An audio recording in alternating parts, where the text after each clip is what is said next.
प्राचीन भारत के महाभारत काल में द्रोणाचार्य नाम का महान गुरु थे। वे हस्तिनापुर के राजकुमारों को शास्त्र विद्या सिखाते थे। उन्हीं दिनों एक वनवासी बालक जिसका नाम एकलव्य था, शिकार करने वाले भील समाज से संबंध रखता था। एकलव्य का सपना था कि वह भी महान धनुर्धर बने और गुरु द्रोण से शिक्षा प्राप्त करे। एक दिन वह उत्साह से द्रोणाचार्य के पास पहुंचा और उनसे विनम्रतापूर्वक बोला, गुरुदेव, मुझे भी शिष्य के रूप में स्वीकार कीजिए। लेकिन द्रोणाचार्य ने कहा, मैं केवल राजकुमारों को शिक्षा देता हूँ, इसीलिए तुम्हें नहीं सिखा सकता।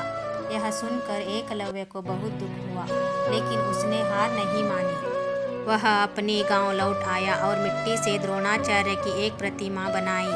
उसने उसी प्रतिमा को अपना गुरु मानकर प्रतिदिन जंगल में अभ्यास शुरू किया।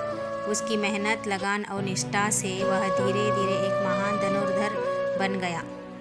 कुछ समय बाद पांडव और कौरव शिकार के लिए जंगल आए। उन्होंने देखा कि एक कुत्ते का मुंह बाणों से इस तरह बंद कर दिया गया है कि कुत्ता घायल भी नहीं हुआ और आवाज़ भी नहीं निकाल पा रहा है। यह देखकर वे हैरान हो गया। पूछताछ करने पर उन्होंने पता चला कि यह कारनामा किसी और ने नहीं बल्कि वनवासी बालक एकलव्य ने किया है।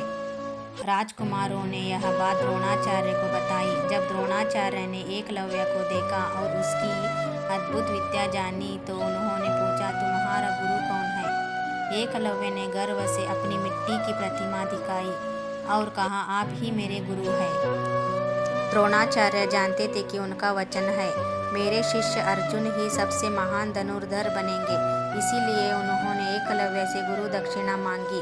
एकलव्य ने बिना किसी झिझक के अपने दाएं हाथ का अंगूठा काटकर द्रोणाचार्य को अर्पित कर दिया। यदि उसने अपने जीवन का सबसे बड़ा बलिदान दिया, परंतु वह इतिहास में निष्ठा, वफादारी, गुरु भक्ति और त्याग का प्रतीक बन गए। कहानी सीख मॉरल। एकलव्य की कहानी हमें सिखाते हैं कि सच्ची निष्ठा, मेहनत और समर्पण से इंसान असंभव को भी संभव बना सकते हैं।